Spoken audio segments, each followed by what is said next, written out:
Auzu billahi mineşşeytanirracim. Bismillahirrahmanirrahim.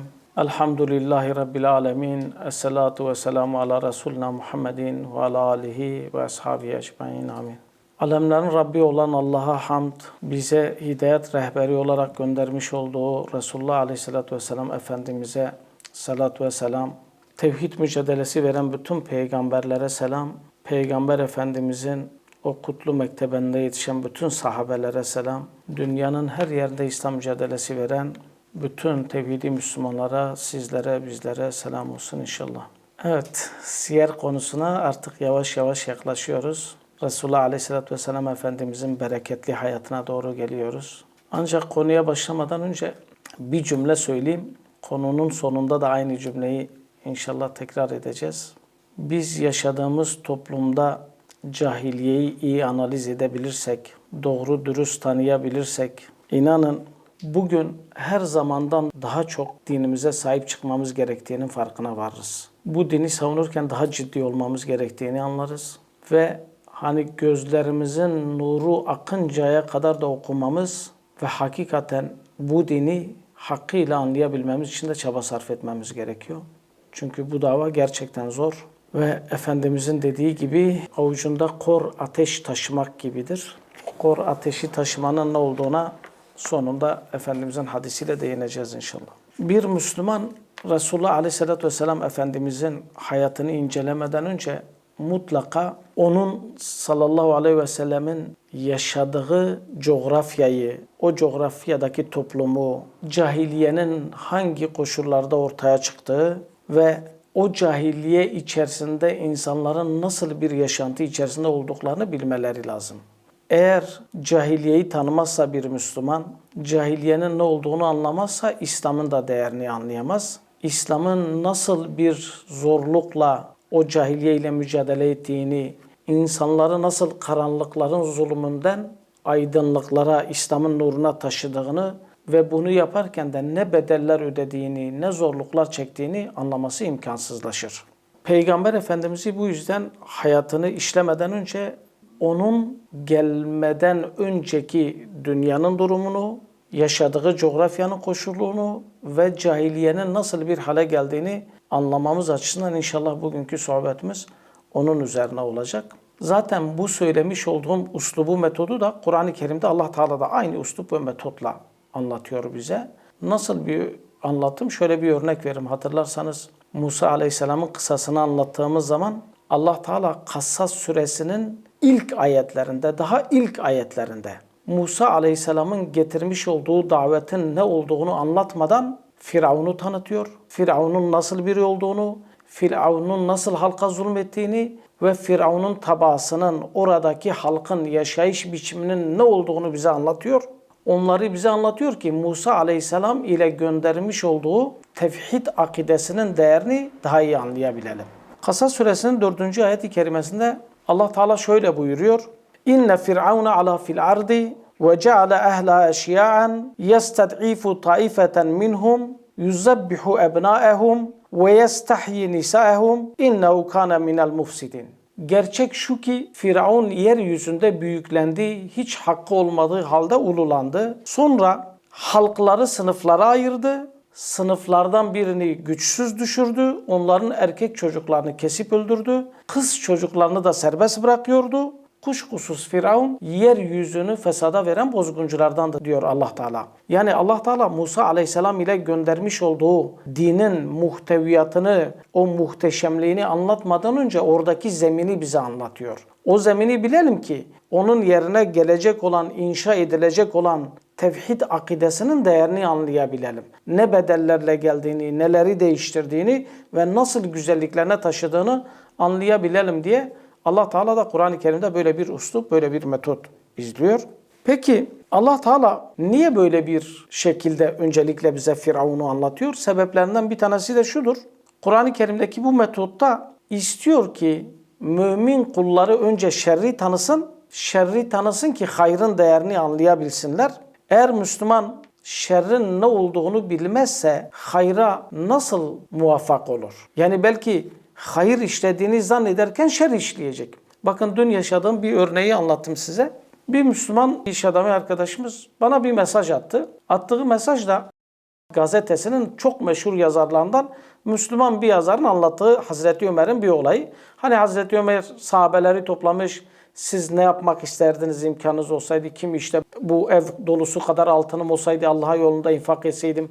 Kimi diyor bu ev dolusu işte atlar olsaydı şöyle yapsaydım Allah yolunda cihada koştursaydım. Hazreti Ömer radıyallahu anh da anlatıyor.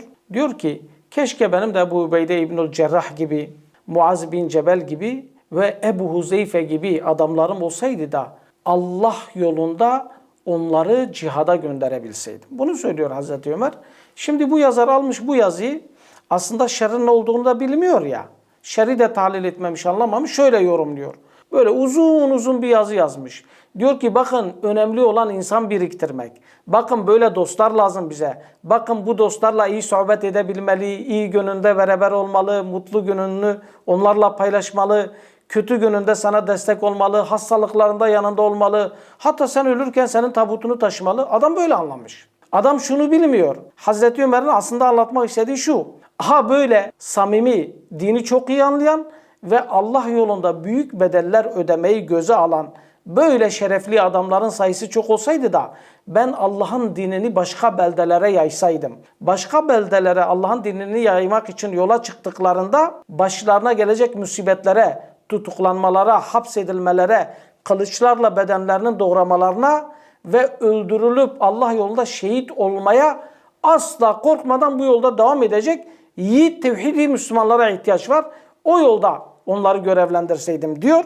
Yani Hazreti Ömer'in dinamik bir cihattan söz ederken beyefendi diyor ki biz işte öldüğünde bize son görevini de yapsın yanımızda olsun. Yani ölü bir hayat istiyor. Yani burnum bile kanamasın istiyor ama yanımda olsun çok mutlu mesut bir hayat süreyim. Eğer sen cahiliyeyi ve şer'i anlamazsan dinden de anlamazsın. Yani Peygamber Efendimizin o yetiştirdiği kutlu sahabeleri, İslam'ın önderleri olan Hazreti Ömer gibilerinin aslında ne söylerken neyi anlatmak istediğini de anlama şansın olmayacak o zaman senin.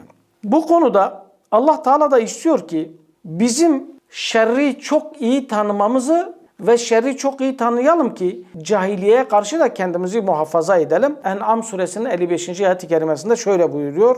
Ve kezalike nufassilul ayati ve li testebine sebilul mucrimin. İşte biz böyle ayetlerimizi tafsilatlı bir şekilde, ayrıntılı bir şekilde açıklıyoruz ki mücrim olanların yani suçlu olanların yolları apaçık doğru bir şekilde anlaşılsın ve tanınsın diye. Şimdi Kur'an-ı Kerim'de Allah Teala bize sadece peygamberleri ve salih insanları anlatmıyor. Bununla beraber Allah Teala diyor ki ben ayetleri öyle tafsilatlı ayrıntılı anlatıyorum ki size ta ki mücrim olanların, suçlu insanların da ne oldukları apaçık anlaşılsın, açığa çıksın da muvahhidler de mücrimlerin kim olduğunu tanısınlar. Firavunların, Belamların, Hamanların, Karunların, Nemrutların kim olduğunu tanısınlar diye Allah Teala onları da anlatıyor. Sen eğer mücrimin, suçun, suçlunun ne olduğunu bilmezsen senin suçtan nasıl kaçacağını nereden bileceksin? Yani suçtan nasıl kaçıracağını bilemeyeceksin. Dolayısıyla bu yüzden bir Müslüman aslında bazen farkına varmadan da bir şerrin içerisine, bir suçun içine düşebiliyor. Eğer şerrin ne olduğunu bilmez, cahiliyenin ne olduğunu iyi öğrenmezse. Hazreti Ömer de bunu kendi döneminde şöyle bir örnekle yeni Müslümanlara öğretmek istiyor. Çevresine toplamış cahiliye dönemini bilmeyen gençleri ve Hazreti Ömer o İslam'ın kucağında büyümüş olan gençlere cahiliyeyi anlatıyor. Onlar cahiliyeyi hiç yaşamamışlar. Bu yüzden cahiliyenin zararlarını bilmiyorlar ve cahiliyenin yıkıcı etkilerinin ne kadar büyük olabileceklerini de kestiremiyorlar. Onun için istiyor ki cahiliyenin aslında basit bir şey olmadığını anlasınlar. Anlasınlar ki bu konuyu çok önemsesinler ve aslında kim cahiliyeyi daha iyi bilir? Cahiliyeyi bilen cahiliyenin içinde yaşamış, cahiliyeyi görmüş, onun yıkıcı etkiler ne olduğunu anlamış, onun imanına engelleyen, cihadına engelleyen, İslam'ın hakimiyetine engelleyen koşullarını tatmış, yaşamış, acısını çekmiş olanlar daha iyi bilir. Hazreti Ömer de böyle biri olduğu için anlatıyor onlara ve istiyor ki onlar çok iyi kavrasınlar bunu ve bir cümlesini yalnız alacağım. Uzun bir konudur o. Şunu diyor. İslam'da cahiliyeyi bilmeyen insanlar yetiştiği zaman İslam'ın bağları birer birer çözülür. Yani cahiliyeyi bilmiyorsan yavaş yavaş din elden gider diyor Hazreti Ömer radıyallahu anh. Şimdi bir tek kelimenin dinimize ne kadar zarar verdiğini iyi anlayabilmemiz için bakın bir kelime, bir cümle. Dinde bir cümle değiştirirsen, bir tane bidat katarsan dinin nereye geleceğine dair bir tane örnek vereceğim. İnşallah daha sonra bir hafta ya da 2 hafta sonraki konumuzda yine cahiliyenin ya da hanifliğin bozulması konularını işlerken bunlara detaylı değineceğiz. Biliyorsunuz Mekkelileri İbrahim Aleyhisselam'ın dininden saptırıp küfre götüren adam Amr bin Luhay'dır. Amr İbni Luhay Huza kabilesinin liderlerinden bir tanesidir ve siyer kitaplarının bize aktardığına göre şöyle bir olay yaşanıyor. Biz günümüzde de hani ihrama girdikten sonra Kabe'ye Taf'a doğru giderken telbiye duasını yani lebbeyk duasını söyleriz. Lebbeyk zikrini yaparız. Yani hac ve umreye bizi davet eden Rabbimize karşı lebbeyk, emret, buyur Allah'ım, emrindeyiz anlamına gelen bu duayı söyleriz. Bak bu duayı söyleyelim. Bakın bir kelimeyle nasıl değiştirip şirk nasıl ortaya çıkıyor onu anlayalım diye. Lebbeyk Allahümme lebbeyk. Lebbeyke la şerike leke lebbeyk. İnnel hamde ve ni'mete leke vel mülk la şerike lek. Emret Allah'ım emret. Senin ortağın yoktur Allah'ım emret. Hamd senindir. Nimet senindir. Mülk senindir. Senin eşin, benzerin ve ortağın yoktur. Bakın bu söylediğim lebbeyk duasında şirkin zerresi var mı? Zerre kadar şirk yok. Duanın aslı da budur. Amr bin Luhay da Kabe'yi tavafa doğru giderken yanında da yaşlı bir tane adamla beraber bu duayı söyleyerek giderken o yaşlı adam da diyor ki lebbeyk Allahümme lebbeyk. Emret Allah'ım emret. Lebbeyke la şerike leke lebbeyk. Emret Allah'ım senin ortağın yoktur emret. İlla şerikun huvelek. Senin sadece bir tane ortağın vardır. Duaya bunu ekliyor. Bunu söyleyince Amr bin Luhay tepki gösteriyor. Ve diyor ki Allah'ın hiç ortağı olur mu? Bu nasıl bir duadır? O yaşlı da diyor ki ya biz bunu böyle öğrendik. Senin de kızmana gerek yok. Eğer bu söz sana çok ağır geldiyse yani illa şerikun huvelek sadece bir tane ortağın var sözü sana ağır geldiyse sen de bunun ardında de ki temlikuhu ve ma melek. Yani ey Allah'ım senin bir tane ortağın var ama temlikuhu ve ma melek. Sen o ortağının da sahibisin. Ortağının sahip olduklarının da sahibisin. Böyle değil yine bütün mülkü Allah'a nispet etmiş olursun diyor. Amr İbni Luhay da düşünüyor diyor ki hakikaten yani biz desek ki ya Rabbi sen sadece bir tane ortağın vardır. Ama sen bu ortağının da sahibisin. Bu ortağının sahip olduklarının da sahibisin dersek ne zararı var diyor. Yani sonuçta yine bütün mülk Allah'ın oluyor. Yine Allah'a nispet edilmiş oluyor. Yani tevhid bozulmamış oluyor. Aklınca böyle bir yolu tutuyor. Ama o gün Hazreti İbrahim ile gelmiş olan tevhid dinine tabi olanların diline bu bir tane kelime bulaştı ya. Bu bir tane kelime bulaştıktan sonra bu söz onların tevhidi akidesini zedeledi. Onların Allah'ın birliğiyle ilgili olan hassasiyetlerini zedeledi. İşte onlar her işte Allah Teala'ya birer ortak bulmaya başladılar. Niye? Çünkü dediler ki Allah'ım senin bir tane ortağın vardır sadece. Ama sen onun da sahibisin, onun sahip olduklarının da sahibisin dediler. Akıllarınca tevhid akidesi bozulmadı zannettiler. Allah'a bu kez ortak bulmaya başladılar. Ne konularda ortak bulmaya başladılar? Rızık vermede, bereket katmada, zararlı şeylerden korumada, kanun koymada ve yönetmede Allah'a ortak bularak ve hani onlar yine de Allah'ın mülküdür diyerek şirke bulaşmış oldular. Bu söz öyle bir hale getirdi ki onları Kabe'de 360 tane put birikinceye kadar bu söz onları o hale dönüştürdü. Tabi Amr bin Luhay lider konumunda biridir. Bu sözü çok iyi anlamadığı için, tevhide ne kadar zarar vereceğini de bilmediği için, aslında cahiliye ile tevhidin de farkını çok idrak edemediği için böyle bir kelimenin toplumu nasıl değiştirebileceğini, nasıl putperest haline getirebileceğini de idrak edemedi. Sonunda Allah Teala'ya bir takım şeyleri ortak kılarak 360 tane put ortaya çıktı ve bu putların önünde saygı duruşunda bulunan, tazimde bulunan, eğilip kalkan İbrahim'in çocukları yetişmiş oldu. Hazreti Huzeyfe bin Yeman anlatıyor. Diyor ki insanlar Resulullah Aleyhisselatü Vesselam Efendimiz'e hayırdan sorardı. Ben ise ileride vuku bulacak şerden sorardım ki o şer ortaya çıktığı zaman ona karşı nasıl korunabileceğimizi öğrenelim diye diyor. İstiyor ki Resulullah Aleyhisselatü Vesselam Efendimiz şerri anlatsın. İnsanlar da bu şerri bilsinler, tanısınlar ve ondan uzak dursunlar istiyor. Biz de inşallah özellikle tevhid üzere yetiştireceğimiz kardeşlerimize siyer dersleri verirken onların dünyanın cahiliyesini de tanımalarını sağlamamız gerekiyor. Tabi bu cahiliyeyi yaşayarak değil anlatarak, zararlarının ne olduğunu ortaya koyarak onlara öyle iyi bir şekilde anlatmamız lazım ki cahiliyeyi bilmezlerse dini gerçek anlamda anlama şansları da zayıflayacak. Biz de şimdi asıl konumuza başlayalım. İslam gelmeden önce dünyanın durumu nasıldı? Konumuza girelim. Ve bu konumuzu 6 ana başlık altında inceleyeceğiz inşallah. Daha çok bizim siyer kitaplarımızda ülke ülke bunlara değinilir ve biraz daha karışık söylenir.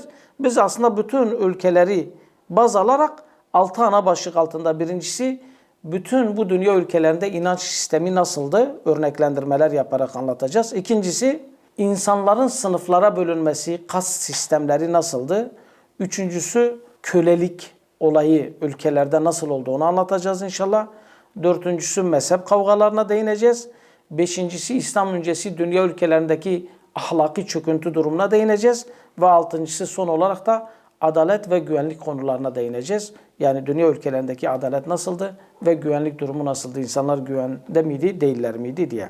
Evet, miladi 6. asrın sonları, 7. asrın başlarıdır aslında söz edeceğimiz dönem. Zaman zaman biraz daha gerilere giderek anlatacağız. O günlerde küfür ve şirk bütün sapkınlığıyla, ahlaksızlığıyla bütün insanlığın üzerine adeta bir kabus gibi çökmüş. Yani insanlar zifiri bir karanlıktadırlar. Gördüklerini zannediyorlar ama yaşantıları yaşantı değil. Bir huzur yok onların üzerinde ve bu küfür ve şirk adeta var gücüyle onları boğmaya çalışıyor. Dünyada hakim olarak bilinen ve sahneye çıkan ülkeler Bizanslılardır, Perslerdir yani İranlılardır, işte Mısırlılardır, Hindistan'dır, İskenderiye'dir, Çin'dir, Mezopotamya'dır ve benzeri bir takım ülkelerdir. Biz bu 6 ana başlık içerisinde bu ülkelerin yaşantılarından kesitler sunmaya çalışacağız inşallah. Birincisi, dünya ülkelerinde doğru bir inanç sistemi yoktu. Bu saydığımız devletlerin tamamında ya inançsızlık vardı, yani tamamen reddederlerdi, ya da varsa da bir inanç saçma sapan, tamamen bozuk bir inanç sistemi onlarda hakimdi. Tevhidi akideye sahip olmadıkları için de biliyorsunuz tevhid yoksa ruh ve vicdanlar büyük bir azap içerisindedir aslında. Ve azap içerisinde kıvranarak adeta çılgınlar gibi ne yaptıklarını bilmedikleri için de azgınlaşıyorlardı ve birbirlerine zarar veriyorlardı. İnsanlar öyle bir hale gelmişler ki iki şeyden birine tapıyorlar. Ya Allah Teala'nın meydana getirdiği olaylara tapıyorlar. Nasıl olaylara? Mesela şimşeğe tapıyorlar, depreme tapıyorlar. Ya da Allah Teala'nın kudretinin eseri olarak yaratmış olduğu güneşe, aya, taştan yontulmuş putlara, ineklere, hatta fareye bile, yılana bile tapıyorlar. Yani ya Allah Teala'nın yaratmış olduğu olaylara ya da yaratmış olduğu cisimlere ikisinden birine tapıyorlardı.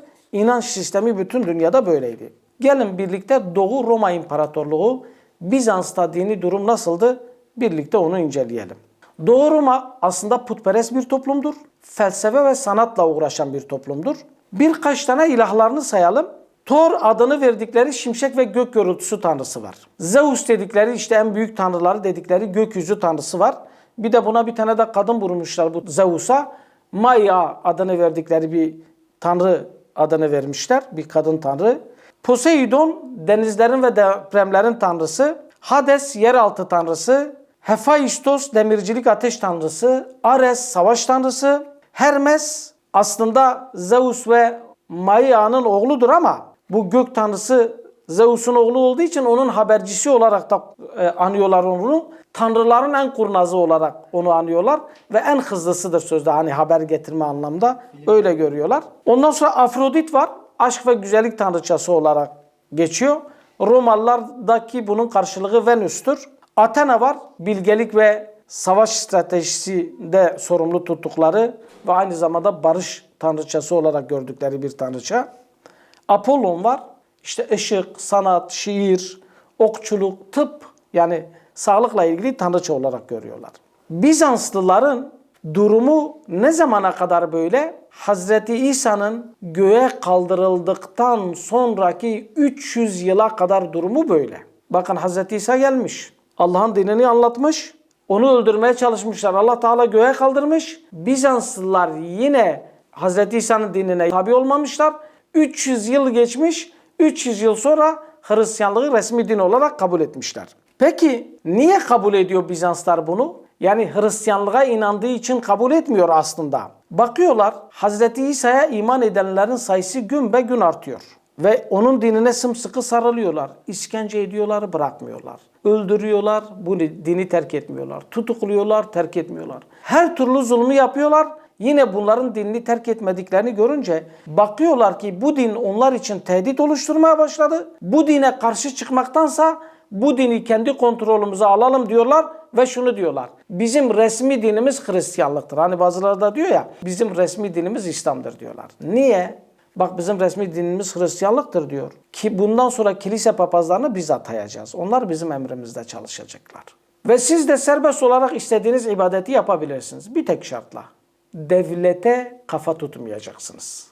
Ülkenin bölünmez birliğine kafa tutmayacaksınız. Ve bir de devlet başkanlığı hakkında konuşup onu indirmek için mücadele etmeyeceksiniz. Bu koşullara karışmayın. Ne yaparsanız yapın serbest. Bak biz de sizin gibi Hristiyanız diyorlar. Devlet dinin emrine girmesi gerekirken dini devletin emrine alarak kontrol altına alıyorlar ve dini bozuyorlar. Zaten bütün tarih boyunca dünyanın hiçbir zalim iktidarı Allah'ın tevhid dinine karşı mücadele etmede başarılı olamamıştır. Asla olamaz. Tevhide karşı ne komünizm, ne kemalizm, ne herhangi bir ideoloji asla başarılı olamaz. Tevhid dini için mücadele eden muvahhidlerin sırtını hiçbir Firavun, hiçbir Nemrut yere indiremez. Peki kim indirebiliyor sırtını müminlerin? Dinden yana görünüp dine bidatlar katan, dini bozan ve ben de bu dindenim diyen sahtekarlar aslında bu dini bozarak Müslümanları mağlup etmişlerdir. Büyük zararlar vermişlerdir. Zaten tarih boyunca da dine en büyük zararı verenler bu kesimler olmuşlardır. Çünkü bir ve tek olan, sonsuz kudret ve güce sahip olan Allah'a inanmak ve Allah'ın rızası için mücadele etmek, Allah'ın rızasının tecellisi olacak olan o cennet nimetlerine kavuşmak, müminlere, muvahhidlere, mücahitlere büyük bir motivasyon veriyor. O yüzden müminlerle, muvahhidlerle, mücahitlerle baş edemiyorlar. Ama sahtekar insanları yetiştirdikleri zaman, dini bozdukları zaman bu motivasyon da bozuluyor ve bu şekilde de onlar aslında dini bozarak kendi emri altına almış oluyorlar. Roma bu 3 asır boyunca her türlü işkenceyi yapmış. Son geldiği durum bu dini kabul etmiş gibi görünüyor. Karşılığında da siyasete karışmamaları, yönetime dahil olmamaları ve papazların devletin emrinde olması gerektiğiyle onları kendi emrine alarak İsa Aleyhisselam'ın takip ettiklerini iddia edenleri peyderpey bozarak tevhidle hiçbir bağlarını bırakmamışlardır. İsa Aleyhisselam'ın hayatını anlattığımız zaman göreceksiniz ne komik mezhepler ortaya çıkıyor. Bizans'ta hayat aslında eğlenceden ve zulümden ibarettir. Yani dini durumları bu. Din adamları ise din adına insanların paralarını çalıyorlar. Ne yapıyorlar paralarını çalıyorlar? Cennetten tapu satıyorlar onlara. İnsanlar ya böyle bir hale geliyorlar ya da ruhban oluyorlar yani. İkisinden birini tercih ediyorlar. Ruhban olanlar ne yapıyorlar? Ormanlara, dağlara çekiliyorlar yani. Bizans'taki dini durum bu. İran'a gelince ise bizim bugün yaşadığımız bu coğrafya Bizans'ın elinde. İran ise dünyanın en süper gücüdür o gün.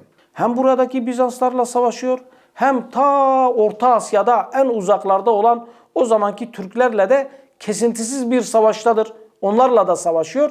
Yani iki cephede büyük bir savaş var ama dini anlamda da halkına verebileceği doğru dürüst bir akideye de sahip olmadığı için halk büyük bir bunalım içerisindedir İran'da ve halka sunacağı akide ile ilgili hiçbir şeysi de yoktur İran'ın.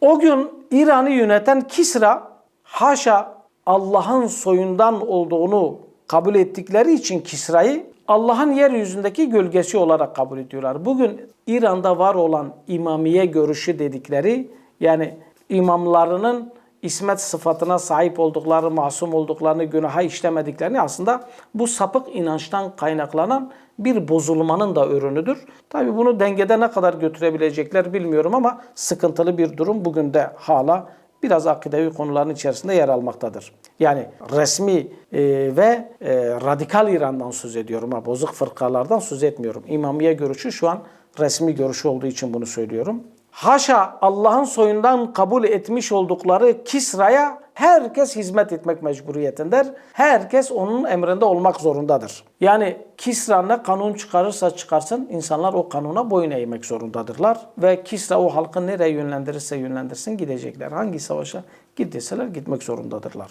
Din sayısı çok fazla İran'da. Mezhep sayısı da çok fazla. Ama bir tek önemli bir şey var. Kisra'ya itaat edin. Kisra'ya hiç baş kaldırmayın. Hangi dine inanırsanız inanın, hiçbir önemi yok onlarda. O dönemlerde en meşhur olan dinlerden bir tanesi Zerdüştlük dinidir. Zerdüştlük aslında milattan önce 600 yıllarından ortaya çıkan ve çok tanrıcılığa, çok ilahlığa karşı çıkıp bir tek ilahın ilahlığına inanmak üzere kurulan bir dindir. O yüzden onun ilahi bir din olup olmadığıyla alakalı, yani Zerdüşt'ün bir peygamber olup olmadığına dair rivayetler de var. Doğrusunu Allah Teala bilir. Ama günümüze yansıyan şeylerinde Zerdüştlük bir felsefe haline geliyor o dönemde. Peygamber Efendimiz gelmeden önceki dönemde. Zerdüştlük felsefesinde de su, toprak ve ateş kutsal sayılıyor onlarda. Ateşe, aydınlığa ve güneşe bakarak ibadet ederler. Yani bir tapınmaya hareketleri olur. Onlar için ışık ve aydınlık Tanrı dedikleri Ahura Mazda'nın bir tecellisidir onların gözünde. Bu yüzden ateşin içerisindeki bir kudret olduğuna, o kudretin de iyi ve kötüyü birbirinden ayırt edebilme kabiliyetine sahip olan tanrısal bir güce sahiptir. Böyle inanıyorlar. Zerdüştlükten sonra Mecusilik ortaya çıkıyor. Mecusilik bu Zerdüştlüğün ateşe, aydınlığa, güneşe doğru bakıp ibadet etmesini biraz daha bir ileri merhaleye taşıyor ve direkt ateşe tapmaya doğru getiriyor. Direkt ateşe tapıyorlar. Mecusilik de zaman içerisinde birçok mezhebe ayrılıyor ama bütün mezheplerin bir tane ortak fikri var. Şahıs kendi annesiyle ve kendi kız kardeşiyle evlenebilir diyorlar. Bir de İran'da Mani dini var. Bu Mani aslında Mezopotamya'da dünyaya gelmiş Hristiyan bir ailenin ferdidir. Tabi bu Mani 12 yaşındayken kendisine bir meleğin geldiğini söylüyor. Daha sonra 24 yaşına gelince bu melekle bir daha karşılaştığını ve melekten aldığı bir takım öğretileri de insanlara yaydığını söylüyor. Yani vahiy aldığını söylüyor. Bu meleke de diyor ki bu benim ikizimdir. Bir isim de koymuş meleke. Diyor ki bunun adı Taum'dur. Taum meleği. Tabi bir dönem bu Mani kabul görüyor, destek de alıyor İran devleti tarafından. Çünkü önemli olan Kisra'ya kimse dokunmasın, neye taparsa, neye inanırsa inansın. Her dönemin aslında kafir yöneticilerinin tavrı tarzı budur. Ama daha sonra Mecusi'nin baş rahibi Kartir buna karşı insanları galeyana getiriyor. Onları sindirmeye çalışıyor ve bu Mecusilerin baş rahibi Mani'yi tutuklatarak cezaevine girmesine sebep oluyor ve cezaevinde ölüyor Mani. Tabi öğrencileri çok kurnaz, çok zeki. Mani dininin yayılabilmesi için her türlü fırıldaklığı yapıyorlar. Her türlü yalan arkasına sığınıyorlar. Her türlü ilkesiz siyaseti yapıyorlar. Bakın mesela eğer Zerdüşt biriyle karşılaşsalar diyorlar ki ya zaten Mani Zerdüşt'ün manevi oğludur. Böyle tanıtıyorlar. Ya da o zamanlar dünyada yine yaygın olan Budizm var. Budistlerle karşılaştıkları zaman diyorlar ki Mani çağımızın ve geleceğin Budasıdır. Hristiyanlarla karşılaştıkları zaman ise Hristiyanlara diyorlar ki aslında Mani Faraklit'tir. Yani İsa'nın benden sonra geleceğini söylediği, müjdesini verdiği peygamber Mani'dir diyorlar. Haşa. Yani Faraklit aslında biliyorsunuz Resulullah Aleyhisselatü Vesselam Efendimiz'i kastederken söylenilen, yani o dildeki karşılıklarından bir tanesi de Faraklit'tir. Tabi bu Mani dininde 2 tane tanrıları var. 2 ilaha inanıyorlar. Bir tanesi ışık tanrısı, bir tanesi de karanlık tanrısı. Neden ışık tanrısı? Çünkü aydınlık, ışık, ateş O günkü Zerdüştlükte, Mecusilikte zaten topluma yaygın. Bu da uyduruklarını, felsefelerini bunun üzerine bina ediyor. Yanına da bir tane karanlıklar tanrısı ekliyor. Soruyorlar, diyorlar ki bu karanlıklar tanrısı nasıl biridir? Diyor ki karanlıklar aleminin başladığı yerin tam başında oturan bir canavardır. Karanlıklar tanrısını da mani böyle anlatıyor. İran'daki dinlerden bir tanesi de Mazdekçilik, Mazdekizm dediğimiz. Aslında Mazdek denilen adam İran'da Zerdüştlük dinine bağlı olan bir din adamıdır. Tabi bir felsefe ortaya atıyor bu Mazdek. Zamanla bu felsefesi din haline geliyor ve öyle kabul ediliyor. Ve diyor ki her türlü özel mülkiyet kaldırılmıştır. Evlilik de ortadan kaldırılmış. Onun yerine serbest aşk getirilmiştir. Yani evlilik kaldırılmış, serbest aşk getirilmiş. Tanıdık geliyor değil mi? Özel mülkiyet tamamen kaldırılmış. Kadın özgür bir bireydir. Serbest aşk vardır. Senin karın bile olsa gidip istediği erkekle yatabilir. Kimi tarif ediyor? Yani ilk komünizmin felsefesini tarif eden bir şeydir. Başka kimi tarif ediyor? PKK'yı tarif ediyor. İşte budur yani. PKK'nın dini budur zaten. Özgür bireydir kadın. İstediğiyle yatar. Karın bile olsa. Sen ona herhangi bir hakimiyetin, herhangi bir şeyin yoktur. Şimdi ben bunları sayarken sizden düşünmenizi istediğim bir konu var. Hangi tarih, hangi çağı anlatırsam anlatayım, Subhanallah, tamamının cahiliye düşünceleri gelmiş, toplanmış. Hepsi bizim çağımızda hep birlikte var olmuş ve önümüze konulmuş. Bu yüzden bizim imtihanımız çok zor. Bu yüzden bu şerefli dine sahip çıkarken, davaya için mücadele ederken çok ciddi olmak zorundayız. Çok samimi olmak zorundayız. Her çağın cahiliyesinin topluca birikip önümüze sunulduğu ve insanların da onları topluca yaşadığı bir çağdayız biz bugün. Bir de İbahiye denilen bir sınıf var İran'da. Nedir İbahiye? Her şeyi kendine mubah gören, yani her şeyi meşru sayan bir dindir. Bu İbahiyeler özel mülkiyeti tanımadıkları gibi her türlü serveti, hatta kadınların tamamını da ortak mal olarak kabul ederler. Caddede bir kadın mı geçiyor? Birinin anası mıdır, eşi midir, kızı mıdır? Önemli değil. Güçlü biridir. Elini attı, o kadını aldı, dedi benimdir, onun oluyor. Bitti yani. Böyle bir din anlayışı. Tabi haliyle de büyük zulümlere dönüşüyor bu dinler. Niye bin bir türlü din var? Çünkü kralın bir tane düşüncesi var. Aman ha! Neye inanırsanız inanın, neye taparsanız tapın ama devletimize, yönetimimize, benim krallığıma zarar verecek hiçbir siyasi fiilin içerisinde olmayın yeter bize. Neye taparsanız tapın diyorlar. Bir de bunların dışında aslında din olmadığı ama bozuk dinden daha fazla insanları sömürdüğü bir kültür daha var İran'da. Ne kültürü? Masal kültürü. Yani nasıl ki Bizanslarda felsefe, sanat hakim, İranlılarda da edebiyat ve şiir hakimdir. Ve hatta Araplar gibi şiire çok önem verirler. Masal konusunda ise Arapların çoğu İranlılardan tercüme edilmiş masal kitaplarını anlatırlar. Siyer konularına geçtiğimiz zaman göreceksiniz. Efendimizin karşısına geçecekler ve bu evvelkilerin masalıdır diyecekler. Kendileri de çıkıp bir şeyler konuşacaklar orada. Biz de daha iyi anlatıyoruz bu masalları diyerek bir de meydan okuyacaklar utanmadan. Sonra da anlatacaklar. Vallahi bizim söylediklerimizle onun söyledikleri benzemiyor. Onunki ne sihire benziyor, ne masala, ne şiire diye itiraf edecekler. Bu yüzden nasıl ki Bizanslılarda eğlence, müzik ve kadınla insanları uyutuyorlarsa İran'da bir de masallarla insanları uyutuyorlar. O gün nasıl masallarla uyutuyorlardı insanları? Bugün her hafta bir tane film vizyona giriyor. Her hafta yeni bir dizi oynatıyorlar. Ya bir tane sapık adama oturuyor, hayal ürünü olan bir masal yazıyor. Hayal ürünü olan bir roman yazıyor ve bu romanları, hayalleri filmleştirerek, dizileştirerek bize parasız sunuyorlar. Üst üste. Fabrika gibi. Niye? Yeter ki hiçbir şey düşünmeyelim. Hakikati düşünmeyelim. Hayal aleminde kalalım. Onlar bize hakikati unutturarak aslında hakikatle ilgili bazı şeyleri bizim hayatımızdan çalıp götürüyorlar. Bugünkü onların masal hikayeleri televizyonlardır, dizilerdir, filmlerdir. Bizler bununla uğraşınca ne olacak? Masallarla, uyduruk masallarla, uyduruk romanlarla uğraşmış olur. Ya da adam oturuyor, kafasından böyle uydurduğu, böyle hayal ürünü olan bir roman yazıyor, bir kitap yazıyor. Bakıyoruz gençlerimize, çocuklarımıza, kızlarımıza ellerinde uyduruk insanların kitaplarını okuyorlar, romanlarını okuyorlar. Yani Allah Teala'nın razı olacağı bir hayat tarzını onlara öğretecek kitapları da değil de onların beyinlerini uyuşturacak, onların vakitlerini öldürecek, onlara masallar, niniler anlatacak, onların vaktini çalacak ama onlardan çalınan hakikatlerin farkına varmayacak. Onların yönetenlerin onlara ait götürdükleri mallarını ne olduğunu hiç anlamayacak, uyanmayacak bir nesil yetiştirmek istiyorlar. İran'ın masalları bugün devletin dizileridir ve filmleridir yani. Hiçbir fark yoktur. Onlar da masal gibi halkımızı öyle uyutuyorlar.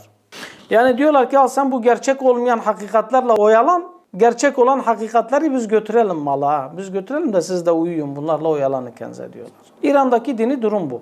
Bir de Hindistan'daki dini duruma değinelim. Hindistan'da çok fazla din var. O kadar çok fazla din var ki. Biz sadece ana dinlere değinelim.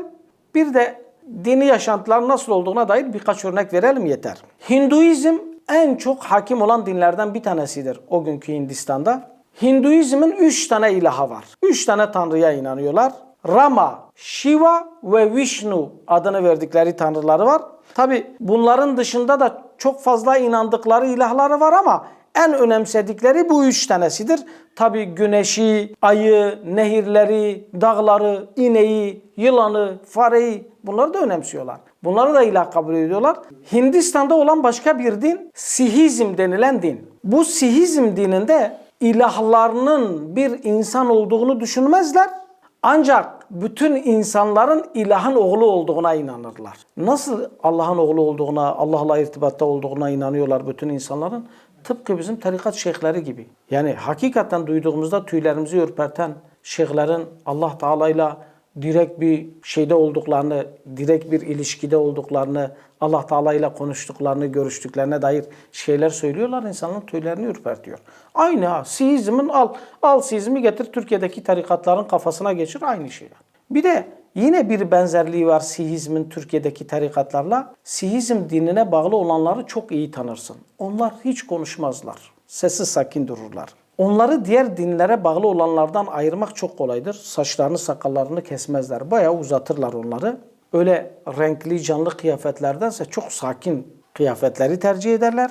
Onlarda çok konuşmak yasaktır. Sessiz, sakin ve derin düşünen insanlardırlar. Aynı bizdeki sessiz, sakin oturan şeyhler gibi. Onlar gibi. Ya Allah'tan korkun.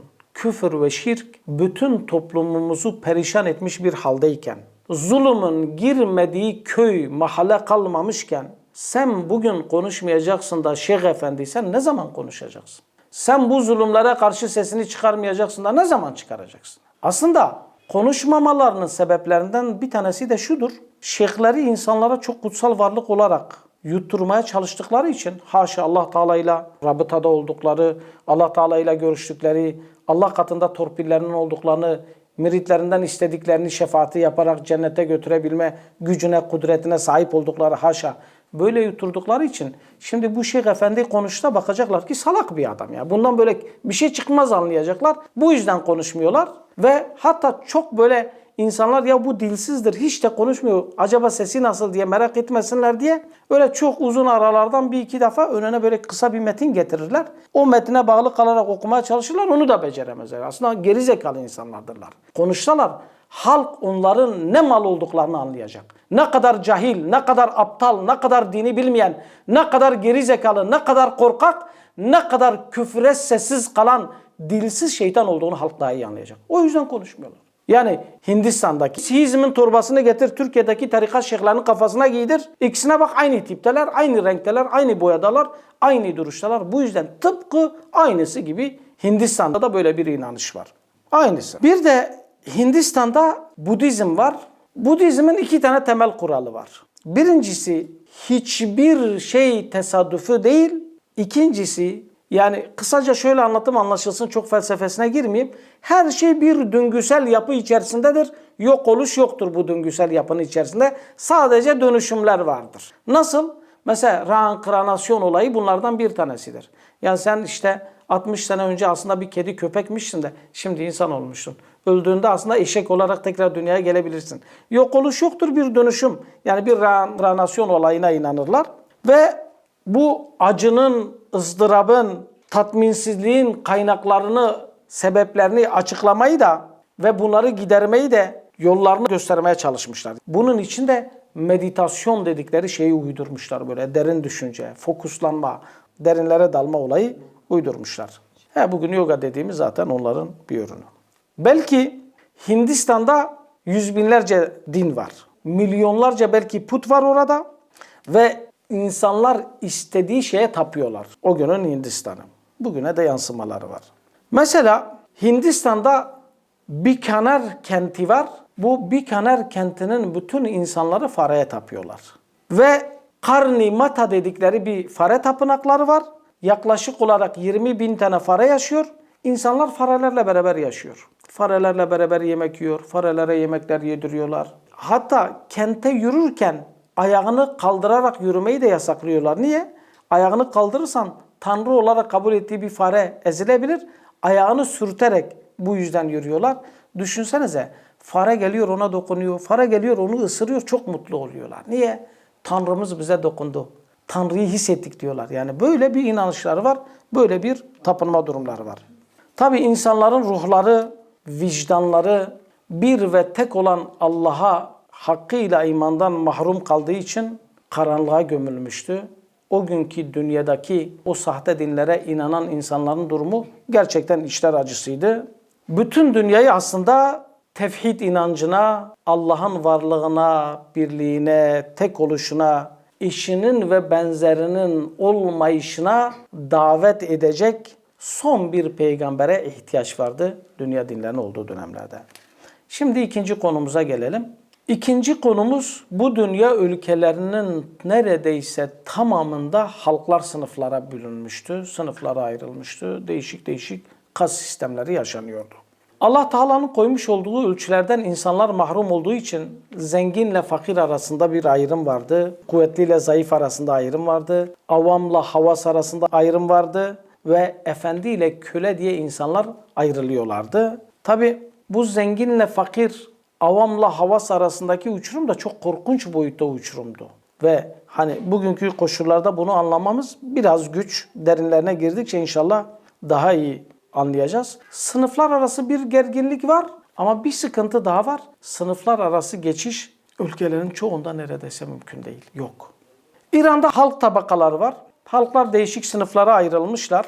Yani esirler var, köleler var. Toprağa bağlı olan halkın büyük bir çoğunluğu hiçbir ücret almaksızın tarlalarda veya orduda askerlik işlerinde çalıştırılıyorlardı. Ücret yok ama halk tabakalarını iki ülke üzerinden inceleyerek daha iyi anlamaya çalışalım inşallah. Bizans'ta ve Hindistan'da durum çok daha acıklı. Bizans'ta 4 sınıfa ayrılmış halk. Bu 4 sınıflardan bir tanesi patriciler dediğimiz patrici oğuzlardır. Yani bunlar soylular, aristokratlardan seçilen seçkin bir kimsedir. En üst tabakadır. İkinci tabaka ise Equestrian dedikleri atlı sınıflar vardır. Yani o günkü savaşın en önemli araçlarından biri olan at almaya gücü yeten ve onlara sahip olan varlıklı ailelerden oluşan bir sınıftır. Bu Patricius'lardan sonra gelen en etkili ikinci sınıftır bunlar. Üçüncü sınıflar ise plebler denilen bir sınıftır. Halkın büyük bir kesimini oluşturuyor. Neredeyse halkın tamamını oluşturuyor. Bunlar da toprağa eken çiftçiler, saray halkını doyuran, onlar için çalışan birer aletten ibarettirler bunlar. Tarımla uğraşırlar, zanaatla uğraşırlar ama yani onlar birer alet gibi görülüyor. Sen saray halkını doyuracaksın, senin görevin bu. Git tarlada çalış, git şunu yap, git bunu yap. Bunlar plebler sınıfıdır. Bir de köleler ve yanaşmalar var Bizans'ta. Köleler bütün vatandaşlık haklarında yoksun olan insanlardır. Nasıl köle ediliyorlar? Ya sefer düzenleyerek yaptıkları savaşta ele geçirdikleri insanları savaş esiri olarak ele alıyorlar, köleleştiriyorlar. Ya da başka köleler vardır, pazarda alınıp satılıyor, el konulmuş onlara. İki türlü kölelik vardır. Bu köleler ise arenada birbirleriyle savaştırılırlar ya da vahşi hayvanla savaştırarak öyle on binlerce insanlar onları seyrederler. İnsanlar birbirini öldürüyor. Bunlar ise onları alkışlıyorlar. Zafer çıklıkları atıyorlar. Birbirlerini öldürmelerine seviniyorlar. Yani sapıklığın zirve halini yaşıyorlar. Bu gladyatör denilenler de savaşta esir aldıkları insanlardırlar aslında. Savaş esiri olarak köleleştirdikleridirler. Ne ellerine geçiyor bu savaşlarda? Bu köleler eğer karşıdakini öldürürse bu arenadaki savaşta ya hayatı kurtulmuş oluyor, işte karnı doyuyor, biraz daha yaşamış oluyor. Ölen ne oluyor? Ölen de ölmüş, gitmiş oluyor. Yanaşmalar da işte bir yeri fethettikleri zaman ele geçirmiş oldukları oranın halklarıdırlar. Ya da borcundan dolayı bir zenginin himayesine girip onun himayesinde çalışıyorlar. Çalışıp mal mülk elde edinebiliyorlar ama köleler çalışıp mal mülk de elde edinemiyorlar. Yani yanaşmalarla kölelerin arasındaki fark Bizans'ta budur. Hindistan'da ise kast sistemi var. Bu kast sistemini ayakta tutabilmek için bir öğreti ortaya koyuyorlar. Varna öğretisi adı verdikleri bu sistemde kast sisteminin bütün basamaklarını tanımlamışlar ve bu basamaklar arasında da geçiş yok demişler. Bu öğretiye göre kast sisteminin birinci en üst sınıfında olanlar Brahmanlar vardır. Din adamlarıdır. İkincisi ise ksatriyalar dedikleri asker ve yöneticiler vardır. Tabi öyle bir şey ortaya koymuşlar ki yani bu Brahmanlarla ksatriyalar öyle bir dayanışma içerisindedirler ki diyorlar ki eğer bu Brahman sınıfının himayesi olmazsa bu asker ve yöneticiler yani ksatriya sınıfları refah ve mutluluğu bulamaz. Yani Brahman'a bağlamışlar bu ikinci sınıfı.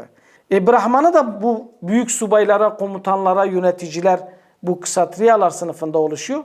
Brahmanları da onlara şöyle bağlamışlar. Demişler ki Brahmanlar da bu ksatriyalar olmadan yükselemez. Yani birbirlerinin taltiflerini, yükselişleri iki taraf da birbirini destekleyerek yerine getiriyor. Ama hiçbir ksatriya Brahman'a dönüşemez. Hiçbir Brahman da ksatriya sınıfına düşemez. En üstte Brahmanlar, altında da işte ordu mensupları, devlet yöneticileri denilen üst düzey subalar, ksatriyalar. Onların altında ise Vaisyalar, Vaişiya dedikleri ticaretle ve yine ziraatla uğraşan bir kesim var. Bu tüccarlar, esnaflar ve çiftçilerdir bunlar. Bunlar sadece öğretimden sorumludurlar. İşte kutsal kitap okuyacaklar, sadaka verecekler, işte bu saydığım mesleklerle ilgili işlerini icra edecekler.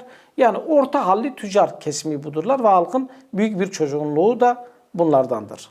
Dördüncü sınıf ise sudralar denilen bir sınıf var. En ağır işleri bu sudralara yaptırıyorlar. Yukarıda olan bütün üst sınıflara karşı bunlar sorumludurlar. Onların emirlerini yerine getirmek zorundadırlar. Bunlar aynı zamanda diğer sınıfların sahip oldukları bütün haklardan yoksundurlar ve köledirler. Bu sudra sınıfı köylüler oluşturuyor. Yani 3 sınıfın en alt tabakası ve onların emrinde olan köle sınıfı gibi bir sınıf. Bir sınıf daha var anlatmadığımız. Bu Varna öğretisini Hindular ortaya koyup bunun maddelerini yazarken bir sınıfı bu Varna öğretisine bile dahil etmemişler. Ona bile giremezsiniz demişler. Bunlara da parya demişler. Dokunulmazlar demişler. Dokunulmazlar demesinin sebebi bu 4 sınıfta var ya kölelere bile dokunamazlar. Elleri değemez yani. Bunlar necis insanlar. Pislik insanlar olarak görüyorlar bunları ve kast sınıfının içine bile almıyorlar. Sohbetimizin sonunda inşallah bu kast dışında yer alan paryalarla ilgili biraz söz edeceğiz onlarda. Yani bu paryalar hukuki olarak tanınmadıkları için sosyal hayatta da onlara herhangi bir tanım da vermedikleri için her şey onlara yasaktır. Böyle düşünün. Onları detaylı anlatacağız inşallah.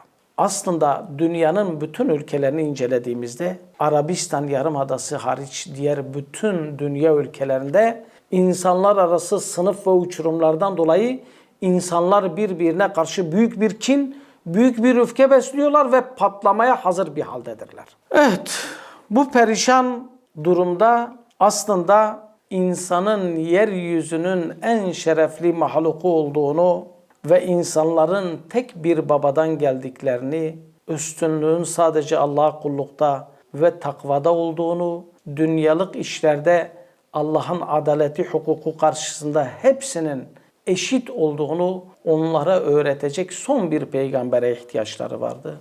O olmayınca böyle sınıflar, böyle kinler, nefretler ve şeyler oluşuyordu. Üçüncüsü bu saydığımız bütün devletlerde kölelik bir müessese olarak vardı. Bir kurum olarak vardı. Kölelik kurumu vardı hepsinde. Avrupa'da insanlar aristokratların, şövalyelerin, kilise adamların ellerinde zulüm altında köle olarak kullanılıyorlardı. Kralların, barbarların o şefkatsiz, merhametsiz tavırlarına maruz kalıyorlardı. Adeta kölelik ruhsuz bir eşya gibi ya. Eşya. Ya ruh olmayan bir eşya gibi ya da dilsiz bir hayvan gibi. Hakkını savunamayan, konuşamayan bir hayvan gibi. Parayla alınırdı, parayla satılırdı. Satılan köle kendi efendisini seçme hakkına sahip değildi. Efendisinin ona vermiş olduğu emirlere itiraz etme hakkı da yoktu o kölelerin. Yani adeta bir hizmetçi gibi. Yok ben efendimi beğenmedim, bari bu benim efendim olsun. Ya da ben bu emri beğenmedim, şu emri yerine getireyim gibi bir şey de yoktur onların. Böyle bir tercihleri de yoktur. Seçme hakları da yoktur. Tabii insanın mükerrem ve muhterem bir varlık olduğunu anlayabilmek için ancak gerçek bir imana sahip olmak gerekiyor. Bu konuda Allah Teala İsra suresinin 70. ayet-i kerimesinde şöyle buyuruyor. وَلَقَدْ كَرَّمْنَا بَنِي آدَمَ وَحَمَلْنَاهُمْ فِي الْبَرِّ وَالْبَحْرِ وَرَزَقْنَاهُمْ مِنَ الطَّيِّبَاتِ وَفَضَّلْنَاهُمْ عَلَى كَثِيرٍ مِّمَّنْ خَلَقْنَا تَفْضِيلًا. Andolsun ki biz insanı değerli, onurlu, izzetli, şerefli kıldık. Onları karada ve denizde farklı araçlarla taşıdık. Onları temiz ve leziz şeylerden rızıklandırdık. Bak bu kadar değer verdik insana. Denizi ve karayı ona açtık. Bu kadar temiz nimetleri onun için yarattık. Bakın onu şerefli kıldık. Ve onları yaratmış olduğumuz birçok varlığa da üstün kıldık diyor Allah Teala. Bir yandan gerçek ilah olan Allah'ımızın tevhid dininde insana verilen böyle bir şeref varken diğer tarafta parayla insanı alıp satabilecek kadar vahşileşen dinden uzak bir zümre var. Cahiliye böyle bir durumda. Cahiliye bu kadar vahşileşmiş, bu kadar hırçınlaşmış, bu kadar çirkinleşmiş. Allah şerefli kılmış. Allah Teala karayı, denizi emirlerine vermiş, yollar açmış. Allah Teala tertemiz, güzel rızıklar vermiş ve yarattığı bütün mahlukatlardan da üstün kılmış. Böyle bir varlık parayla nasıl alınıp satılabilir? Yani dilsiz bir hayvan gibi, ruhsuz bir eşya gibi. Cahiliye işte böyle bir cahiliyedir. Tabi kölelerin satışları da hani gel şu kadara aldım, şu kadara verdimler aklımızda canlanıyor da pazarları var, pazarları. Bu pazara götürüyorlar. Onun yaşına, kilosuna, çalıştırılacağı işteki gücüne göre açık artırıma tabi tutuyorlar. Aynı değersiz bir eşya alır gibi. Açık artırımla satılıyorlar. Bu çok büyük bir vahşettir aslında insanlık tarihinde. Ya bir insanın düşebileceği bir durum, eşrefi mahlukatın. Yani Allah Teala'nın onu izzetli, onurlu yarattım dediği böyle bir varlığın böyle bir duruma düşmesi aslında o gün insanlığın ettiği feryat şudur.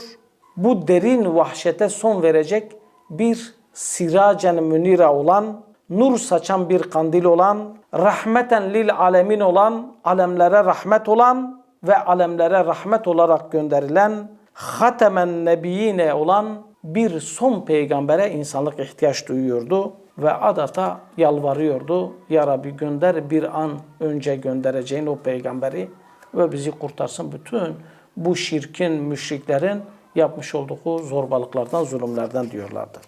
Dördüncüsü, bütün bu devletlerde mezhep kavgaları vardı. Zaten Hristiyanlarda tevhid inancını bozmuşlar, teslis inancına dönüştürmüşler. Papazlar Hazreti İsa Aleyhisselam'ın getirmiş olduğu din yerine bambaşka bir dine dönüştürmüşler. Dini bozmuşlar, tarif etmişler ve birçok devlette bu mezhepler arası kavgalar, savaşlar sürüp gitmekteyken Doğu Roma'da da din adına akıl almaz zulümler, işkenceler yapılıyordu. Mesela tarihçiler bu zulmü anlatırken Patrisyen Fokas'ı örnek gösterirler. Diyorlar ki Patrisyen Fokas'ı zorla Hristiyan yapmak istiyorlar. O da zorla Hristiyan yapılabilecek korkusuyla, endişesiyle zehir içerek hayatına son veriyor. Böyle zulümler var. Peki İran'da nasıldır? İran'da Mazdekizm dininden dönenler ya da Mazdekizme ihanet edenlere ölüm cezasına çarptırıyorlar. Nasıl yapıyorlar? Gözünü çıkarıyorlar, çarmıha geriyorlar, taşa gömüyorlar. Aç ve susuzluktan ölünceye kadar onları bağlıyorlar ve öyle ölümüne sebebiyet veriyorlar. Yani alışılagelmiş, duyulmuş ölümlerden bambaşka şekilde ölüm çeşitleriyle öldürüyorlar onları. Aslında Çin, Konfüçyüs döneminde medeniyete biraz ilerleme durumundayken son peygamberin gelişi dönemine yakın orada da bir kazan kaynıyor. Onlar da birbirine girmiş. Onlar da adeta bir iç savaştan yıkılmak üzeredirler ve mezhep ayrılıkları yüzünden birbirini boğazlıyorlar. Çin'in de durumu öyle. Habeşistan yani kardeş kavgalarıyla kan gölüne neredeyse dönmüş oradaki zulümlerle. Beşincisi ise bütün bu devletlerde ahlaksızlık kol gezmekteydi. Ahlaksızlık hakimdi bütün bu devletlerde. Şimdi kardeşler, Allah'a hakkıyla iman etmek insana bir haya verir, bir korku verir. Allah'a karşı bir takva bilinci kazandırır insanlara eğer iman varsa. Ama Allah Teala'ya hakkıyla iman yoksa ne haya kalır, ne Allah'tan korkma kalır. Yani takva bilinci yok olup gidiyor. Bu durumda her türlü şahsiyetsizlikler, haysiyetsizlikler, onursuzluklar, yani ahlaksızlıklar açıktan açığa yaşanacak bir hale gelmişti dünya.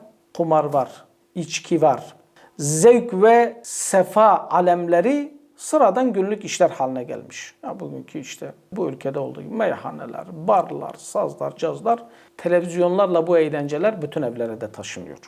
Tabii ardı arkası gelmeyen öldürmeler, zinalar, gasplar, baskın olayları insanlık denilen yani kutsi olarak adettiğimiz, ulvi olarak kabul ettiğimiz insanlığı yerle bir ediyordu. Bütün dünyada ve bütün dünya devletlerinde ahlaksızlık böyle bir durumdaydı.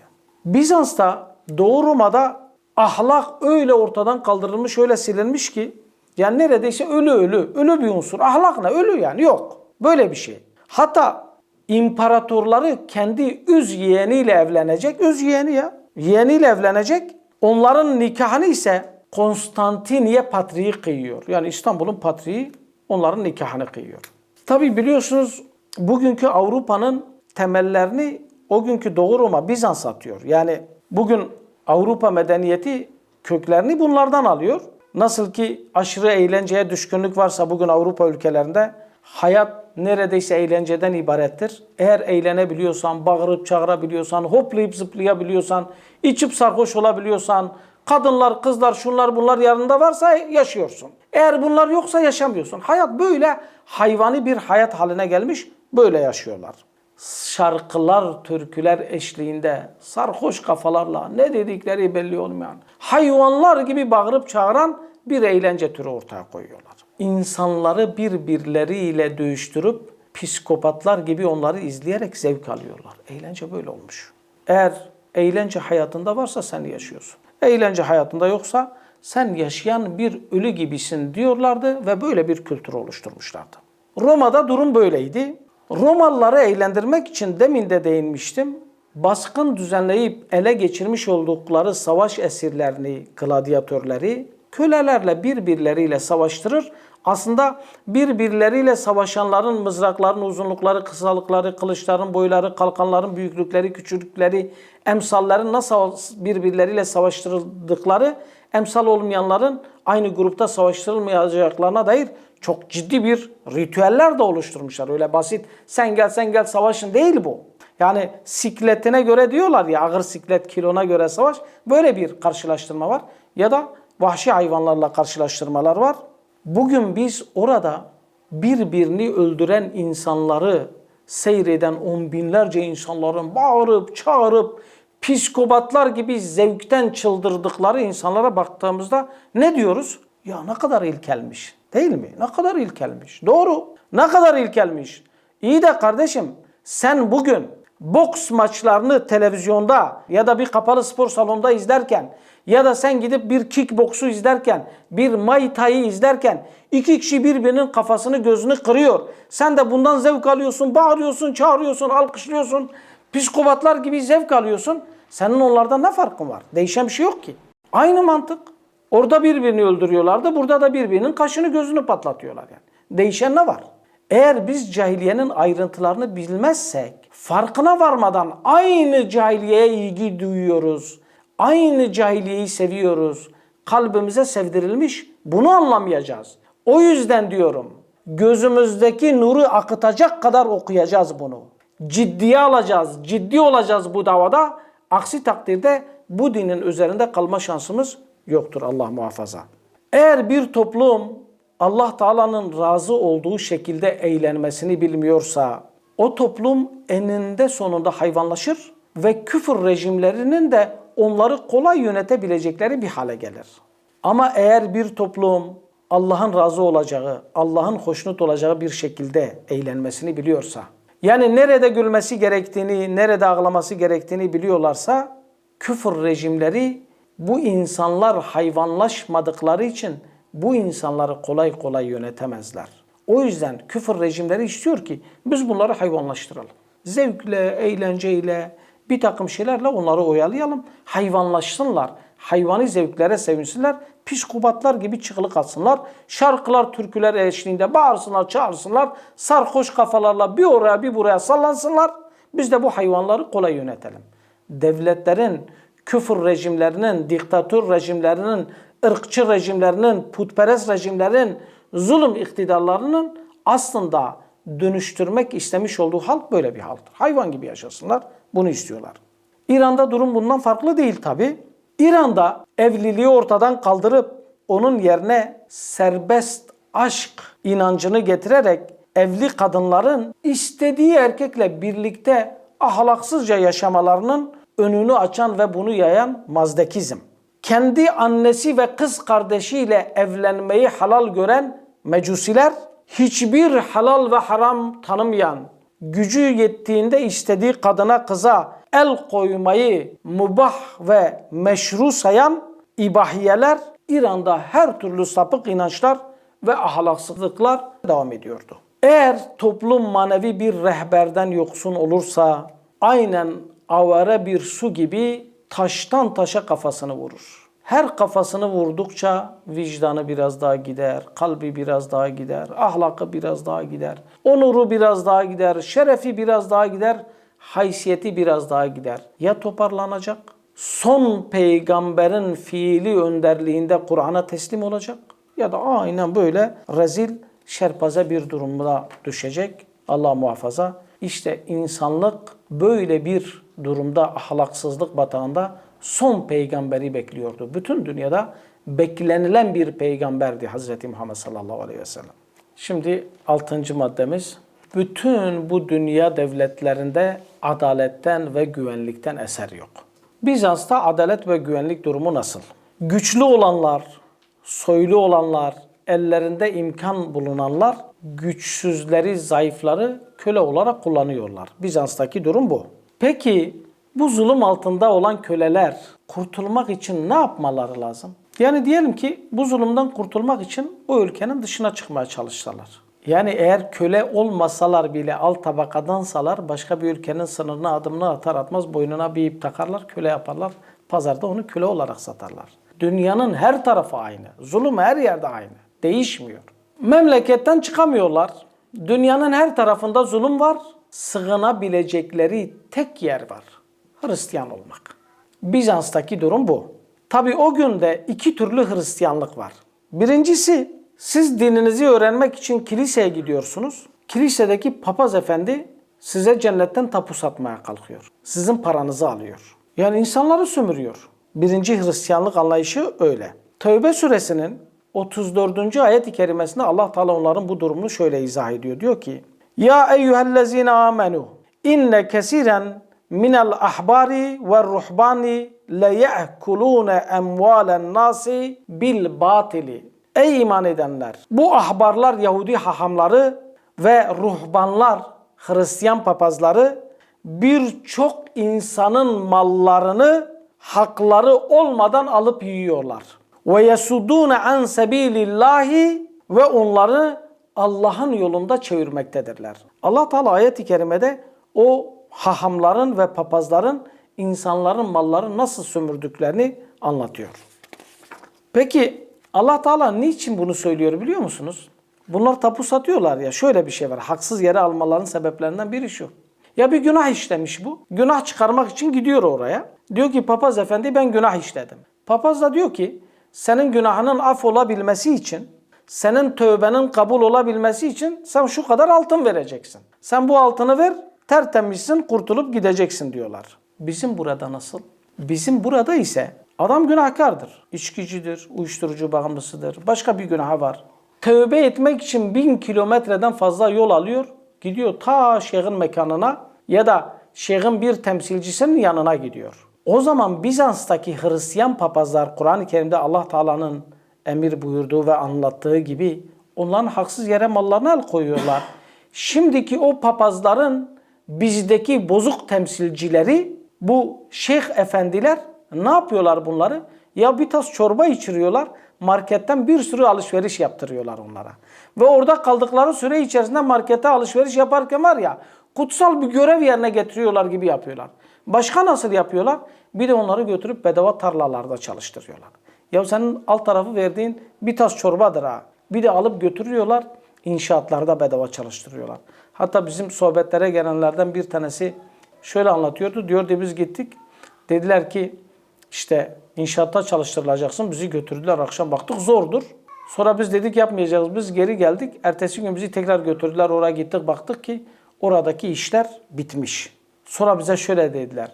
Şeyhler melekleri çalıştırarak onlara iş yaptırabiliyor. Siz bu hayırdan faydalanın diye size söyledik. Yoksa size ihtiyacı yok şeyhlerimizin. Bu kadar ahlaksız, bu kadar alçak, bu kadar papazlaşmışlar bu şeyhler. Yaptıkları şey aynı şeyler. Bir tas çorba ver, marketten bir sürü alışveriş yaptır onlara. Tarlalarda bedava çalıştır, inşaatlarda bedava çalıştır ve yardım adı altında onlardan bir sürü şeyler al. İşte kendi kurumsal yapında dergilerini onlara sat. Kendi kurumsal yapın altında işte onlara bir takım kitaplar sat, bir şeyler sat, öyle para topla. Sümrü zinciri. Aynı şey. Birinci Hristiyanlık buydu. Birinci türü. İnsanlar gidiyor onlara, o papazlara. Bakıyorlar ki bir sahtekarlık var. Ben bunda kurtuluşu bulamıyorum diyorlar. İkinci bir Hristiyanlık türüne başvurmaya çalışıyorlar. İkinci Hristiyanlık türü Bizanslarda ruhbanlıktı. Ruhbanlık nasıldı? Aslında beşerin fıtratının kabul etmeyeceği bir yaşam tarzıyla yaşıyorlar. Ormanlara, dağlara çekiliyorlar, yıkanmıyorlar, evlenmiyorlar, düzgün giyinmeyi kendine haram sayıyorlar. Yani aslında bu hayat tarzı Allah Teala'nın Kur'an-ı Kerim'de kınamış olduğu bir hayat tarzıdır. Zaten toplumda bunalan insanlar bu tür bir hayat tarzını tercih edip buna yöneliyorlar. Oraya gitsen yok, buraya gitsen yok. Zulüm altında insanlar ne yapacaklar? Ya diyelim ki dediler dünyanın süper bir gücü var İran. Biz gidelim dünyanın o süper gücüne, o ülkeye gidelim. Hani bugünkü insanlar yaşadıkları ülkelerin ekonomik koşullarını ve bir takım hukuki adaletle alakalı koşullarının kötülüğünden dolayı gidiyorlar ya Avrupa'ya. Aslında farklı bir cahiliyenin ortamına gidiyorlar. Tevhidi bilmedikleri için oraya gidiyorlar. O zaman bütün dünyada aynı barbarlıkta var, aynı cehalette var, aynı ahlaksızlıkta var. Diyelim ki dedin neresi var? İran var, İran'a gideceğim. İran'da da aynısı var. Nereye gideceğim? Hindistan var. Hindistan'da da aynısı var. Yani gidebileceğin hiçbir yer yok ve gittiğin zaman da oradaki güçlerden bir tanesi seni alıp köle yapabilir. İran'a gidiyorsan hanımını öldürüp kızına el koyabilir. Hindistan'a gidiyorsan senin boyuna ip takıp pazarlarda köle olarak satabilir. Seni parya yapabilir ve toplumun içerisine girmeye bile sana izin vermeyebilir. Bizans'taki durum bu. Adalet ve güvenlik. İran'daki adalet ve güvenlik durumu ise İran'da İbahiye mezhebi var. Her şeyi kendine mubah ve meşru kabul ediyorlar. Yani İbahiyeler hiçbir helal, hiçbir haram tanımıyorlar. Yolda bile gördükleri bir kadına el koymayı, ona sahiplenmeyi mubah sayan bir yaşantının olduğu yerde ne can güvenliği olur, ne mal güvenliği olur, ne namus güvenliği olur. Hiçbir güvenlik olmaz. İran'daki durum da böyle bir durumdur. Şimdi gelelim Hindistan'da adalet ve güvenlik nasıl? Hani kast sınıfını anlatırken dedim ya, kast dışı bir parya sınıfı var. O kastın içerisine bile almıyorlar. Yani insanlığın en aşağı sınıfı olarak kabul ettikleri bu sınıfta bir manu yasaları oluşturmuşlar. Bu manu yasalarına göre paryalara şunu dayatıyorlar. Köy ve kasaba dışında oturmalıdırlar. Yani şehrin merkezini bırak, köyde bile oturamazsın. Nereye gideceksin? Ya ormana gideceksin ya dağa gideceksin. İnsanların olmadığı bir yere gideceksin. Geceleri şehirde ve köyde dolaşman yasak. Peki ne zaman dolaşabilirim? Gündüz şehire gelebilirsin ama senin parya olduğun anlaşılacak bir alametle geleceksin. Neyse o günkü alamet, kıyafet midir, rezaletçe bir şekil midir, bir şapka mıdır, bir pranga mıdır, zincir midir? Parya olduğunu gösterecek bir şekilde gündüz şehire gelebilirsin.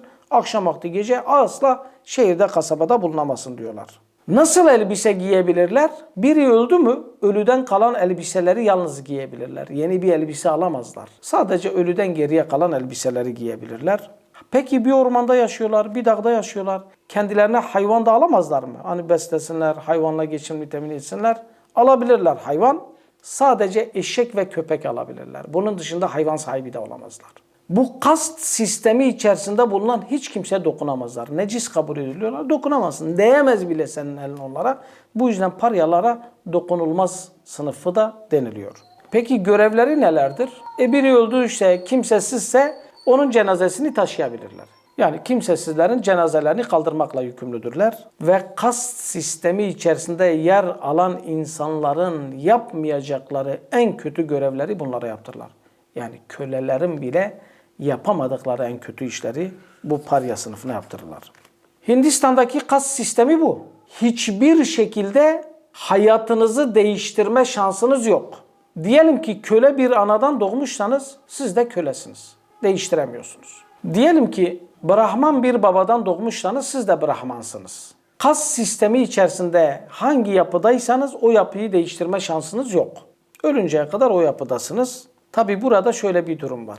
İster fareye tapsınlar, ister ineğe tapsınlar, ister başka bir şeye tapsınlar. Neye taparlarsa tapsınlar. Bir tane isteği var Hindistan devletinin. Yani sen bu devlet yönetiminin tekeline bir çomak sokma da ne yaparsan yap. Eğer biri ortaya çıkar derse ki böyle bir sistemi kabul etmiyorum. Allah'ın arzında böyle bir sistem çalışmaz. Allah'ın arzında böyle bir sistem geçerli olmaz. Allah'ın mülkünde böyle bir sistemi uygulama hakkınız yoktur. Allah böyle bir sistemi uygulamayı kullarına uygun görmemiştir. Üstünlük sadece takvadadır. Bu yüzden kim Allah'a daha iyi kul oluyorsa, kim Allah'a daha büyük bir takva ile bağlıysa o üstündür. Dediğin zaman sisteme baş kaldırmış oluyorsun. O zaman başına gelenlere katlanıyorsun. Hindistan'da da bu böyledir. Bizans'ta da, İran'da da bütün yerlerde böyledir. Bu yüzden yaşadığın ülkede eğer zulüm varsa, haksızlık varsa, adaletsizlik varsa sen bu adaletsizlikleri dillendirip Allah'ın böyle bir yönetime razı olmadığını söylersen, Allah'ın sistemini tercih edersen, biz Allah'ın sistemiyle yönetilmek istiyoruz dersen, o güne kadar böyle herkese fikre saygımız vardır diyen demokratların sana karşı çıktığını görürsün. Sana tahammülsüz olduğunu görürsün. Adam böyle ödlek korkak ama sıra sana gelince böyle görürsün yırtıcı bir hayvan gibi kesiliyorlar. Hakikate böyle bir öfkeleri var. Böyle bir başkaldırı durumundadırlar. Biz öyle bir çağda yaşıyoruz ki diyelim ki Bizans'ta bir zulüm var ama bu zulüm Bizans'a aittir, İran'da yok. Ya da diyelim ki İran'da da başka bir zulüm var. Bu zulüm de İran'a ait ama Bizans'ta yok. Bugün bu her iki zulümün tamamı aynı anda ve bir arada bizim çağımızda yaşanıyor. Farklı ülkelerde değişik şekillerde yaşanmış olan bütün tarih medeniyetlerdeki zulümler, ahlaksızlar, çirkefliklerin tamamını bugün yaşamış olduğumuz çağda toptan bizim önümüze serilmiş. İşte ahir zaman, işte son peygamberin ümmeti ve işte bizler. Bizim için bunun bir önemi var tabi. Sahabeler Resulullah Aleyhisselatü Vesselam Efendimizin etrafına toplanmışlar. Maide suresinin 105. ayetini soruyorlar. Ya Resulallah biz bunu nasıl anlayacağız? Ayet-i kerime şöyle. Ya eyyühellezine amenu aleykum enfusekum. Ey iman edenler siz kendi nefsinizden sorumlusunuz. Yani siz kendinize dikkat edin. Kendinizi düzeltin. La yedurrukum men delle izehtedeytum. Siz doğru yolda olduğunuz sürece sapıtanlar size zarar veremez. Ayet bu. Sahabeler soruyor. Resulullah Aleyhisselatü Vesselam Efendimiz şöyle cevap veriyor. Marufa sarılın. Allah'ın emirlerine sarılın. Münkerden, Allah'ın yasakladığı şeylerden kaçının. Ne zaman insanların cimrilik yaptığına tanık olursanız, ne zaman insanların Allah'ın emirlerine değil de kendi heva ve heveslerine uyduklarını görürseniz, ne zaman insanların dini, ahireti değil de dünyayı ve dünyalık şeyleri tercih ettiklerini görürseniz, ne zaman insanların rey sahiplerinin değil, alimlerin, müştehitlerin değil de kendi kafalarına göre, kendi beğendikleri görüşlerine göre, yani kendi görüşlerini beğendiklerini görürsen aynı mealciler gibi. Yani rey sahiplerinin, müştehitlerinin tefsirlerini değil, kendi kafalarına göre kendi meallerini beğeniyorlar. Ne zaman böylelerini görürsen o zaman insanlarla uğraşmayı bırak. Kendi nefsine bak. Çünkü bu safhaya gelince önünüzde sabır günleri olacak.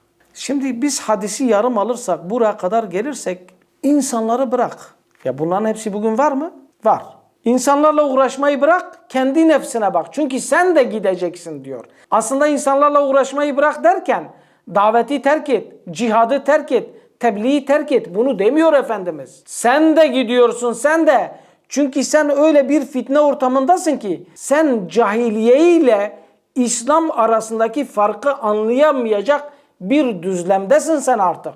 Kendi nefsine dikkat et diyor Resulullah Aleyhisselatü Vesselam Efendimiz. Çünkü bu safhaya gelince önünüzde sabır günleri var demektir diyor sallallahu aleyhi ve sellem. Sizin önünüzde sabır günleri vardır.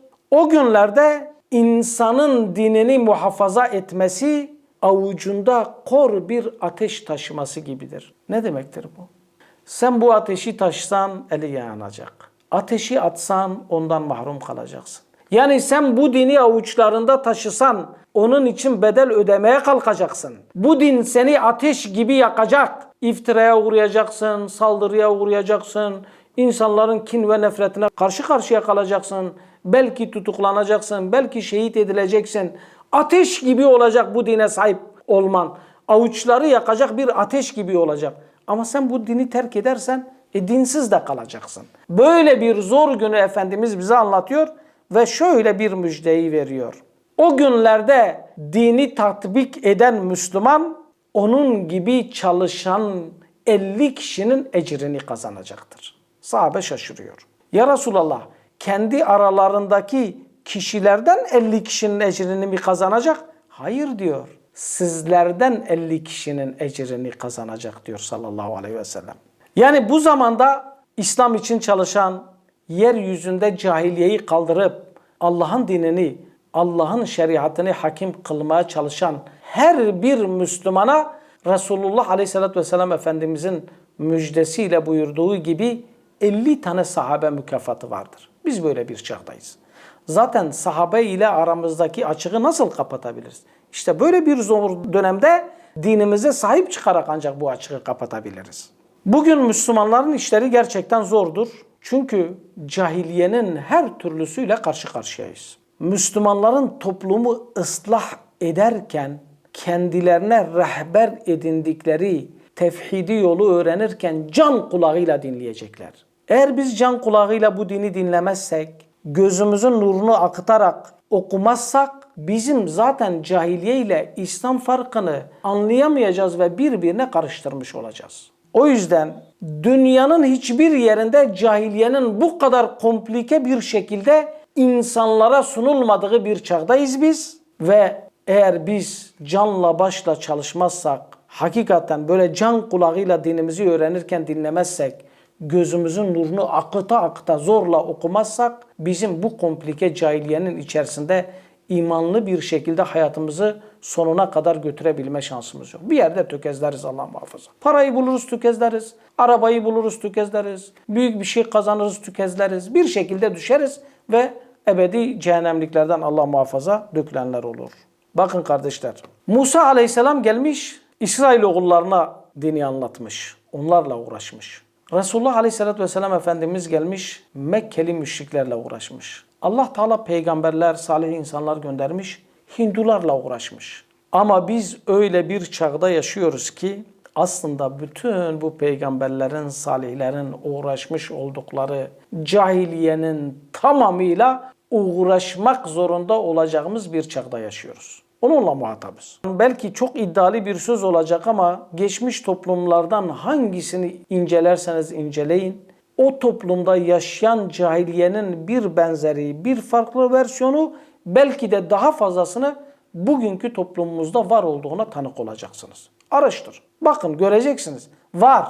Var toplumumuzda ama biz anlayamamışız, idrak edememişiz. Aklımız onu cahiliye olarak belki algılayamamış. Arana'da insanlar birbirini öldürürken biz bugünkü haliyle ilkel demişiz, kınamışız. Boks maçlarını zevkle izliyoruz. İzliyoruz. Onun için her zamandan daha çok biz Müslümanların dinimize sahip çıkmamız gerekiyor. Bu konuda gerçekten ciddi olmamız gerekiyor. Nasıl bir davanın sorumluluğun altına girdiğimizi bilmemiz gerekiyor. Nasıl şerefli bir davaya girdiğimizi, nasıl şerefli bir davaya sahip olduğumuzun bilinciyle hareket etmemiz gerekiyor.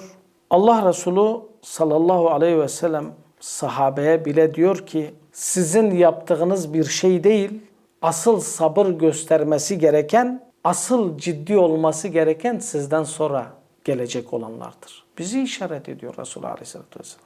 Madem ki öyle, asıl sabır göstermesi gerekenler biziz. Her ne kadar farkında olmasak, her ne kadar bu sözün ciddiyetini, ağırlığını idrak edemezsek bile bizim cahiliyeyi çok ciddi bir şekilde analiz edip çok büyük bir sorunla karşı karşıya kaldığımızı bilmemiz gerekiyor.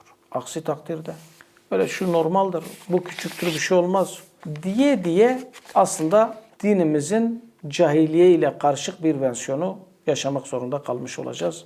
Allah muhafaza. Yüce Allah bizleri peygamberleri aracılığıyla göndermiş olduğu ve hasaten son peygamber Hazreti Muhammed sallallahu aleyhi ve sellem Efendimiz de göndermiş olduğu tevhid anlayışını hakkıyla bilen, tevhidden yana olan, tevhidi hakkıyla yaşayanlardan eylesin inşallah. Yüce Allah Resulullah aleyhissalatü vesselam Efendimizin kardeşim sözüyle tanıttığı salihlerden ve bahtiyarlar zümresinden bizleri eylesin inşallah. Allahümme amin, Allahümme amin. Ve ahiru davana elhamdülillahi rabbil alemin. El Fatiha.